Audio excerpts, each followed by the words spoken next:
Seriously நான் வந்து அழுக ஆரம்பிக்கும் போது கார்லன்னு சொல்லக்கூடாது. ஆனால் அவ்வளோ உடஞ்சி எங்கள் அம்மா அப்பா ஃபீல் பண்ணியிருப்பாங்க. என்னக்கா அதான் என்ன பண்ணுறது, அது காசு தானேக்கா.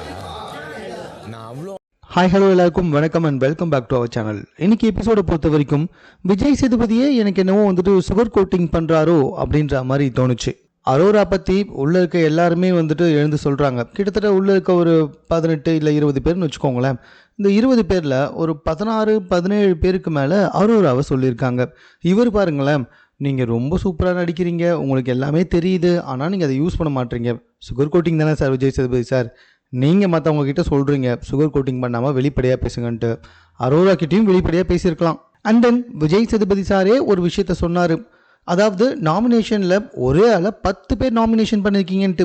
ஆனால் இன்றைக்கி கிட்டத்தட்ட வீட்டுக்குள்ளே இருந்த எல்லாருமே அரோராவை நாமினேட் பண்ணாங்க. அப்போவும் நீங்கள் அதை சொல்லியிருக்கணும்ல.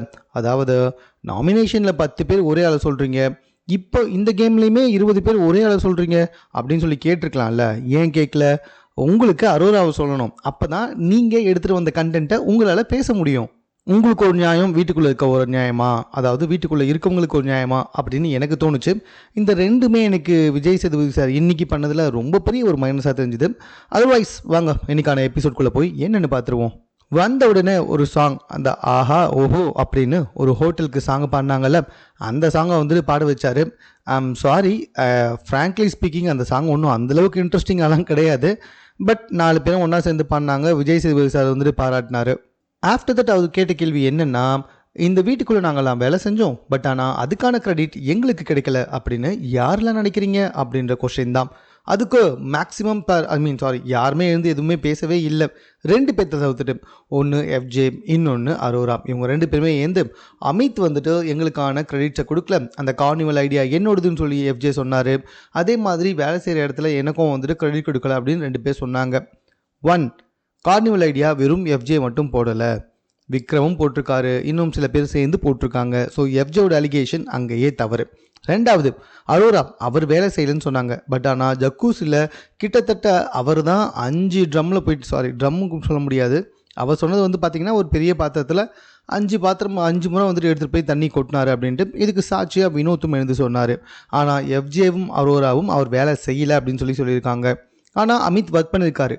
பட் இந்த கார்னிவல் ஐடியாவை பொறுத்த வரைக்கும் எல்லாருமே சேர்ந்த ஒரு கூட்டு முயற்சின்னு சொல்லாமல் அதுக்கான கிரெடிட் மொத்தத்தையுமே அவர் வாங்கிட்டு போயிட்டாரு. அது அவர் பண்ண தப்பு. ஆனால் அவர் வேலை செய்யலை அப்படின்றத எஃப்ஜே அண்ட் அரோராவால் கிளியர் பண்ண முடியல. ஆனால் இந்த இடத்துல எழுந்து நின்று தனக்கான ஒரு விஷயத்த சொன்னாங்க நம்ம வியானா. இவங்களுக்கு தமிழில் நல்லா தான் தெரியும், ஆனால் மற்ற டைமில் க்யூட்டுன்னு ஒன்று பண்ணுறாங்கல்ல, அதுதான் ரொம்ப கன்றாவியாக இருக்குது. இங்கே பாருங்கள் வியானா, நீங்கள் நார்மலாகவே பேசுங்க, லோக்கல் தமிழ்லே பேசுங்க. ஐஸ்வர்யா ராஜேஷ்லாம் இருக்காங்கல்ல, அவங்களாம் லோக்கல் தமிழில் பேசி தான் இவ்வளோ உயரத்துக்கு வந்தாங்க. அப்படியே பேசலாம், என்னவோ தமிழே தெரியாது அப்படின்ற மாதிரி ரொம்ப ஒரு மாதிரி கிரிஞ்சாக பேசுறது மட்டும்தான் வியானா கிட்ட கேவலமாக இருக்குது. Otherwise she is good. அவங்க அந்த தண்ணி ஷோவை பற்றி பேசினாங்க. அதில் வந்துட்டு நம்ம எஃப்ஜேவுடைய முழு உருவம் வெளியே வந்துச்சு. ஆமாம் எஃப்ஜே, உங்களுக்கு கொடுத்த கேரக்டர் என்ன, உன்னோட ஒர்க் என்ன, டாய்லெட் கிளீனிங், அங்கே போயிரு. அதை விட்டுட்டு நீயா வந்துட்டு பிரியங்கா அக்காவுடைய பயங்கரமான ஃபேன் அப்படின்னு சொல்லிட்டு நீ நிறைய விஷயங்கள் பண்ண. அதனால் மற்றவங்களுடைய ஒர்க் எல்லாமே கெட்டு போச்சு. நீ ஸ்கோர் பண்ண பார்த்த, அந்த இடத்துல வியானா ஸ்கோர் பண்ண பார்க்கல, நீ ஸ்கோர் பண்ண பார்த்துருக்க. அதை கேட்டதுக்கு நீ மற்றவங்க மேலே கோவப்பட்டிருக்க. இதை இந்த இடத்துல வந்து ரொம்ப தெளிவாக விஜய் சேதுபதி புரிய வச்சாருன்னா சொல்ல முடியாது. மக்கள் கைத்தட்டலின் மூலமாக எஃப்ஜேக்கு புரிஞ்சிருக்கும் அப்படின்னு சொல்லலாம். ரொம்ப ஈஸியான ஒரு விஷயம் தாங்க. ரொம்ப ஈஸியாக இதை ஐடென்டிஃபை பண்ணி, இல்லை நீ வந்துட்டு இங்கே வந்து ஸ்கோர் பண்ண பார்த்துருக்க, அது அவங்களுடைய ஒர்க்கு, அதை அவங்க தெளிவாக பண்ணாங்க, நீ தான்ப்பா தப்பு அப்படின்ற சொல்கிற ஒரு தைரியம் விஜய் சேதுபதிக்கு வரமாட்டுது அப்படின்னு எனக்கு தோணுது. ஏன்னா அவருமே லைட்டாக சுகர் கோட்டிங் பண்ணிக்கிட்டு தான் இருக்காரு. எஃப்ஜேக்கும் வியானாக்கும் ஒரு சண்டை போய்கிட்டே இருக்குது. ஆனால் பாவம் வியானா தான் இந்த சண்டையில் ஜெயித்தாங்க. எஃப்ஜே வந்துட்டு பயங்கரமாக தோற்று போயிட்டாருங்க. ஸோ எஃப்ஜேவை வந்து ரோஸ்ட் பண்ணார். ஸோ நீங்கள் தான் வந்துட்டு ஸ்கோர் பண்ணீங்க, அண்ட் தென் வந்துட்டு பார்த்தீங்கன்னா நீங்கள் தான் அவங்க வேலையை தைய விடாமல் பண்ணிட்டீங்க அப்படின்னு சொல்லி நம்ம விஜய் சேதுபதி ஆஃப்டர் தட் கொஞ்சம் கடைசியாக லைட்டாக கொஞ்சமாக பட்டும் படாமல் எப்படி சாஸை கொஞ்சமாக யூஸ் பண்ணுவோம் அந்த மாதிரி யூஸ் பண்ணார் எஃப்ஜேவை. ஒரு குறும்படம், அதாவது இவர் எடுத்த இந்த 2 சீசனில் ஃபர்ஸ்ட் டைம் ஒரு குறும்படம் போடுறோன்னு சொல்லிட்டு சாண்ட்ரா பண்ண விஷயத்த போட்டார். ஆக்சுவலி பார்த்திங்கன்னா நம்ம எல்லாருக்குமே இது ரொம்ப நாளைக்கு முன்னாடியே தெரியும். அதாவது இந்த வாரம் நடந்த விஷயத்த நம்மளாம் லைவில் பார்த்து தான் இருந்தோம். நிறைய சமூக வலைத்தளத்தில் அது சம்மந்தமான வீடியோக்களும் வெளியே வந்துடுச்சு. இதை என்னவோ மக்களுக்கு சுவாரஸ்யமாக போட்டு காட்டுறேன் அப்படின்ற மாதிரி பண்ணுறாரு. கொஞ்சமாச்சு புரிஞ்சுக்கிட்டு இந்த ஷோவை நடத்தினா நல்லா இருக்கும்னு நான் நினைக்கிறேன். பிகாஸ் 24/7 எல்லாருமே நடக்கிறத பார்த்துக்கிட்டு தான் இருக்காங்க. அப்படி இருக்கும்பொழுது அவங்க பண்ண தப்பை அவங்கக்கிட்ட புரிய வைக்கிறதுல நம்ம எல்லாருக்குமே வந்துட்டு கொஞ்சம் எக்ஸைட்மெண்ட் இருக்கும். ஆனால் இந்த குறும்படம் தேவையா அப்படின்றது தான் மேட்ரு. ஸோ சாண்ட்ரா வந்துட்டு அவங்க ஒரு டாஸ்க் மூலமாக தான் இதெல்லாம் பண்ணாங்க அப்படின்றது வீட்டுக்குள்ளே இருக்கவங்களுக்குலாம் தெரிய வந்துச்சு. அவங்களாம் எக்ஸைட் ஆனாங்க. பட் நமக்கு அந்த எக்ஸைட்மெண்ட்டு ஒன்றும் இல்லை. ஆனால் ஒன்று பார்த்தீங்களா, சாண்ட்ராவை அப்பப்போ போயிட்டு லைட்டாக ஹக் பண்ணுற மாதிரி சீன் போட்டிருந்தாரு நம்மளுடைய வாட்டர்மெலன். சாண்ட்ரா கிட்ட ஏகப்பட்ட அலிகேஷனை வச்சுட்டு அதுக்கப்புறமா அப்பப்போ எனக்கு தெரிஞ்சு ஒரு 3 தடவை ஹக் பண்ணாருன்னு நினைக்கிறேன். ஆனால் இந்த ஆள் சரியான ஆளுங்க. எப்பெல்லாம் சான்ஸ் கிடைக்குதோ அப்பெல்லாம் போயிட்டு யாரையாச்சும் தொட்டு பார்த்தணும் அப்படின்றதுல ரொம்ப குறியாக இருக்கான்றது எனக்கு லைட்டாக தெரிய வந்துச்சு. ஏன்னா இப்படி பேச நினைக்காதீங்க, பட் எனக்கு அது ஃபீல் ஆச்சு. ஸோ ஏன் ரிவ்யூவில் நான் அதை சொல்கிறேன். மேபி மற்றவங்களுக்கு அது ஃபீல் ஆகாமல் இருக்கலாம். ஆனால் அந்த குறும்படத்தால் முதல்ல ரொம்பவே வந்துட்டு வெக்ஸ் ஆகிட்டார் நம்மளுடைய விக்ரம். என் ஃபேமிலி என்ன நினச்சிருக்கோம், என்னோடய எமோஷனலாக விளையாடுறீங்களா அப்படின்ட்டு ஃபர்ஸ்ட் ஆஃப் ஆல் விக்ரமுக்கு ஒன்று தெரியப்படுத்தணும். அது அவரே புரிஞ்சுக்கிட்டாருன்னு நினைக்கிறேன். பட் முழுசாக புரிஞ்சுக்கிட்ட மாதிரி தெரியல. என்னென்னா அது ஒரு டாஸ்க், பிக் பாஸ் கொடுத்த டாஸ்க்கு. அதை அவங்க பண்ணாங்க, அந்த டாஸ்க்கை சரியாக பண்ணாங்க. இந்த இடத்துல எல்லாருக்குமே எமோஷனல் இருக்கும். அப்போ அந்த டாஸ்க்கை யார்கிட்ட தான் போய் அவங்க பண்ணுவாங்க? விக்ரம் அதை புரிஞ்சிட்டு இருக்கணும்னு நினைக்கிறேன். பிகாஸ் ஆஃப் அது பிக் பாஸ் கொடுத்த டாஸ்க்குங்க, அவங்க செஞ்சு தான் ஆகணும். எல்லாருக்குமே எமோஷ்னல் இருக்குது, அவங்களுக்குமே வந்துட்டு ஒரு கில்ட்டி இருக்கும். பட் இருந்தாலும் அந்த டாஸ்க்கை செஞ்சு தானே ஆகணும். அதைத்தான் அவங்க பண்ணாங்க. ஆனால் அதுக்கு இவர் என்னென்னவோ எடுத்துகிட்டு போயிட்டாரு. பட் லாஸ்ட்டாக வந்துட்டு சரி ஓகேக்கா, உண்மையிலே ரொம்ப நல்லா பண்ணீங்க, உண்மையிலே உங்களுக்கு கொடுத்த ஒர்க்கை நீங்கள் பண்ணீங்க அப்படின்ற மாதிரி கடைசியில் பேசிட்டாரு. ஆனால் அதுக்கு முன்னாடி வந்துட்டு கொஞ்ச நேரம் என்கிட்ட பேசாதீங்க, என்னோடய எமோஷனல் அது இதுன்னு அழுகுறாங்க அப்படிலாம் பேசிட்டாரு. அதெல்லாம் பேசாமல் இருந்திருந்தால் இன்னும் கொஞ்சம் நல்லா இருந்திருக்கும்னு எனக்கு தோணுச்சு. சாண்ட்ராவுக்கு அதிகபட்சமான அப்ளாஸ் மற்றும் நிறைய கிரெடிட்ஸ் கொடுத்தாரு நம்மளுடைய விஜய் சேதுபதி. ஃபைனலி வீட்டுக்குள்ளே எதுவுமே பண்ணாமல் யார் சுற்றிக்கிட்டு இருக்கா? அதாவது இன்றைக்கி நான் நாளை கடத்திட்டேன், அதனால் என்னுடைய பேங்க் அக்கௌண்ட்டில் இன்றைக்கான காசு வந்துடும் அப்படின்னு வீட்டுக்குள்ளே இருக்கிறது யார் அப்படின்னு சொல்லி கேட்டப்ப கிட்டத்தட்ட வீட்டில் இருக்க எல்லாருமே சொன்னது அரோரா. அந்த வீட்டுக்குள்ளே இன்னும் நிறைய பேர் இருக்காங்க, அவங்களையும் சொல்லலாம், ஆனால் சொல்கிறது கிடையாது. ஒவ்வொருத்தரும் ஒவ்வொரு பற்றி பேசிக்கிட்டே வந்திருந்தாங்க. நிறைய பேர் அரோரா சொன்னாங்க, முன்னாடியே சொல்லிட்டேன். வினோத் வந்துட்டு நம்ம திவாகரை சொன்னார். அதுக்கு எழுந்து திவாகர் வந்துட்டு வினோத்து கனின்னு சொல்லி பேச ஆரம்பிச்சிட்டார். சரி ஓகே பேசலாம், பிகாஸ் ஆஃப் கனியும் எனக்கு எடுத்துகிட்டு அப்படி தான் தெரியுது, பேசலாம், தப்பே கிடையாது. ஆனால் சம்மந்தமே இல்லாமல் தன்னுடைய வன்மத்தை கொட்டிக்கிட்டு உட்காந்துக்கிட்டு இருக்காரு. சார் அவங்க வந்துட்டு கிச்சன் மட்டும்தான் அவங்களுடைய லைஃப்னு இருக்காங்க சார், கிச்சன் மூலமாக வச்சு எல்லாருமே இழுத்துக்கிறாங்க, அதன் மூலமாக நாமினேஷன் வராமல் sorry I can control my words. அதாவது அங்கே கேட்ட கேள்வி, இன்னைக்கு நாளை கடத்தினா போதும், ஏன் பேங்க் அக்கௌண்ட்டில் ஏன் கேஷ் வந்துடும் அப்படின்னு நினைக்கிற 2 பேர். அவங்க உள்ளே இருக்கணும் அப்படின்றதுக்காக சில விஷயத்தை பண்ணிக்கிட்டு இருக்காங்கல்ல. வாட் எவர், எப்படி வந்துட்டு பார்வதி பஜாரி வேலையை பார்க்குறாங்களோ, எப்படி வந்துட்டு இந்த லூசு திவாகர் வந்துட்டு தற்பெருமை பேசிக்கிட்டு நம்ம எல்லாரையுமே சாவடிக்கிறானோ, அதே மாதிரி வினோத்துமே எல்லாம் நிறைய பாடுறாரு, நிறைய விஷயங்கள் பண்ணுறாரு. கனியும் உள்ளே இருக்கிறதுக்கு ஒரு குரூப்பிசமும் பண்ணிகிட்டு இருக்காங்க. சம்மந்தமே இல்லாமல் இந்த மாதிரி திவாகர் மாதிரி ஆள் வந்துட்டு பர்சனல் வெஞ்சன்ஸை வச்சுக்கிட்டு உட்காந்துட்டு இருக்கிறதுனால தான் அரோரா மாதிரி ஆளெல்லாம் இன்னும் உள்ளே உட்காந்துக்கிட்டு இருக்காங்க அப்படின்றது இவங்களுக்கு எப்போ தான் புரியுமோனே தெரில. நல்ல வேளை விஜய் சேதுபதி இதை அட்ரஸ் பண்ணிட்டாரு. நான் கேட்ட கேள்விக்கும் நீங்கள் சொல்கிற பதிலுக்கும் ஏதாச்சும் சம்மந்தம் இருக்கா அப்படின்னு சொல்லிட்டு. ஆனால் அப்போவும் அந்த ஆள்லாம் திருந்துற மாதிரியே தெரியல. என்னை பொறுத்த வரைக்கும் கிட்டத்தட்ட கனியோட கேங் அப்படியே ஆஃப் ஆகிட்டாங்க. அது கேங்காக இருக்காங்களா என்னென்னலாம் எனக்கு தெரியல. ஆனால் பார்வதி, கமருதீன், அதுக்கப்புறமா நம்ம திவாகர், இப்போ புதுசாக வந்து சேர்ந்துருக்க வியானா, இவங்க எல்லாம் சேர்ந்து ஒரு கேங்கை ஃபார்ம் பண்ணிட்டுருக்காங்க அப்படின்ற மாதிரி கொஞ்சமாக எனக்கு ஃபீல் ஆகிட்டு இருக்கு. வியானா என்ன பண்ணாலும் ஓகேன்னு சொல்லிட்டு உட்காந்துக்கிட்டு இருக்கா. திவாகர் இதுக்கு முன்னாடி பார்வதி கிட்ட அப்படி இருந்தார். கமருதீன் எவ்வளோ அசிங்கப்பட்டாலும் திருந்துற மாதிரியே இல்லை. என்னை பொறுத்த வரைக்கும் வந்துட்டு கமருதீன் ஒரு செல்ல நாய்க்குட்டி மாதிரி பார்வதி பயன்படுத்திக்கிறாங்க. கமருதீன் உன்னை பற்றி பின்னாடி தப்பாக பேசினாங்க, பொம்பளை விஷயன்றது கமருதீனுக்குமே தெரியும்.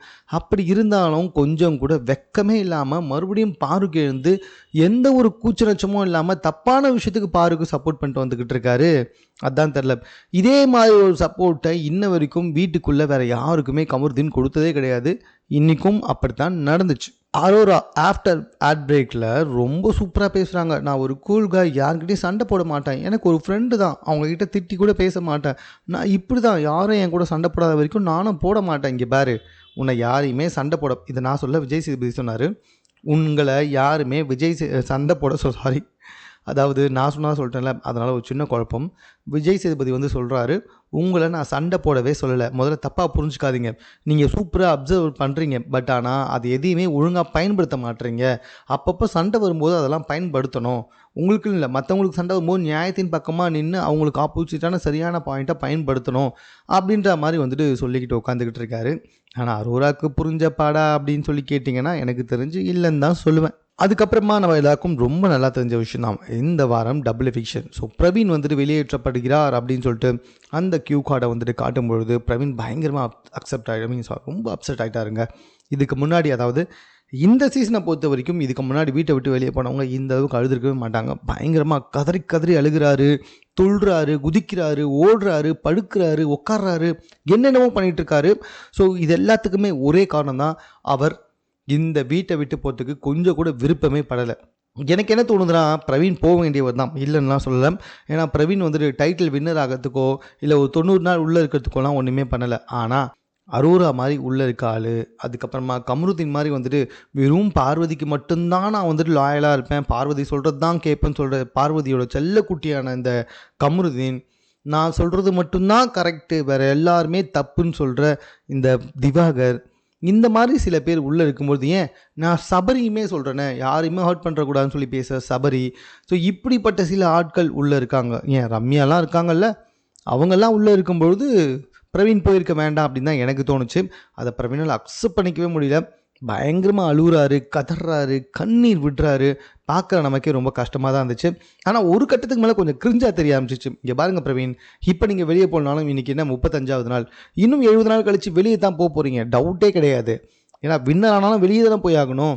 அதுவும் இல்லாமல் இவங்கெல்லாம் என்ன கண்மூடித்தனமாக வந்துட்டு பிக் பாஸில் ஜெயிச்சுட்டா பயங்கரமான எதிர்காலம் வரும்னு நினச்சிட்ருக்காங்களா என்னன்னு தெரில. இதுக்கு முன்னாடி கிட்டத்தட்ட 8 சீசன் ஜெயிச்சவங்களாம் எங்கே இருக்கான்றது கொஞ்சம் யோசிச்சு பார்த்தாலே வெளியே போகணும், எப்பா சாமி வெளியே விட்டுருங்கடா அப்படின்னு சொல்லிட்டு எல்லாமே ஓடிடுவாங்க. இவங்கெல்லாம் பேமெண்ட்டுக்காக உள்ளே இருக்கானுங்க. கண்டென்ட் கொடுத்து உள்ளே இருந்தால் ஒவ்வொரு நாளும் பேமெண்ட் வரும் அப்படின்னு சொல்லிட்டு உள்ளே இருக்க ஒவ்வொருத்தருமே நினைப்பாங்க, டவுட்டே கிடையாது. ஏன்னா பிக் பாஸில் ஜெயிச்சா ஒரு டேஷுக்கும் பிரோஜனமும் கிடையாது, அது உள்ளக்கு எல்லாருக்கும் ரொம்ப நல்லாவே தெரியும். சரி, ஓகே, இப்போ சீக்கிரமாக போகிறதுனால பிரவீன் பயங்கரமாக அழுகுறாரு, அழுதுகிட்டே வெளியே போகிறாரு. என் விஜய் சேதுபதியாக இருக்கட்டும், பிக் பாஸாக இருக்கட்டும், உள்ள இருக்க போட்டியாளர்களாக இருக்கட்டும், யாருக்குமே பிரவீன் வந்துட்டு வெளியே போகிறதுல கொஞ்சம் கூட உடன்பாடே கிடையாது. பிகாஸ் ஆஃப் இன்னும் கொஞ்ச நாள் இருந்திருப்பான், இது கொஞ்சம் கூட யாருமே எதிர்பார்க்கல அப்படின்ற மாதிரி தான் வந்துட்டு சொன்னாங்க. ஸோ பிரவீனுமே ரொம்ப கஷ்டப்பட்டு தான் வெளியே போனார். இவ்வளோ தாங்க இன்றைக்கி பொறுத்த வரைக்கும் சீசனில், இன்றைக்கி பொறுத்த வரைக்கும் இந்த பிக் பாஸ் சீசனை பொறுத்த வரைக்கும் ரொம்பவே காமெடியாக போச்சுன்னு கூட சொல்ல முடியாது, போரிங்காக போச்சுன்னு தான் சொல்லணும். கேட்கறதுக்கு எதுவுமே இல்லை. அப்படி எதுவுமே இல்லைனாலும் அதை சுவாரஸ்யமாக மாற்றுற சக்தியும் விஜய் சேதுபதிக்கு கிடையாது. இப்படி ஏதாவது ஒரு கேள்வி கேட்டு அந்த கேள்விக்கான பதில் கொஞ்சம் கூட வராமல், ஒரு பிரச்சனைக்கான சொல்யூஷன் கொஞ்சம் கூட கிடைக்காம பழவழ குழன்னு முடிச்சுட்டு போயிட்டுருக்காரு நம்மளுடைய விஜய் சேதுபதி. இதை என்றைக்கு அவர் மாற்றிக்க போகிறாருன்னு தெரியல. பட் வெயிட் பண்ணி தானே ஆகணும், பிகாஸ் நம்மளா விஜய் சேதுபதி சாரை மாற்ற முடியும். ஆனால் உண்மையிலே இந்த இடத்துல நான் ஒரு வார்த்தையை சொல்லணும்னா, கமல் சாரை ரொம்ப மிஸ் பண்ணுறேன். ஒரு விஷயத்துக்கான சொல்யூஷன் முழுசாக கிடைச்சிரும், அவங்களுக்கு சொல்ல வேண்டியதை கிளியராக சொல்லிடுவார், அவங்க மைண்டில் கிளியராக போயிட்டு உட்காந்து அதை புரிய வச்சிருவார். இது எதையுமே விஜய் சேதுபதி செய்யலைன்னு நான் நினைக்கிறேன். உங்களுக்கு என்ன தோணுது அப்படின்றத கமெண்ட்டில் தெரியப்படுத்துங்க. மேலும் இது போன்ற செய்திகளை உடனுக்குடன் தெரிந்து கொள்வதற்கு சென்னை சேனலை சப்ஸ்கிரைப் பண்ணுங்கள்.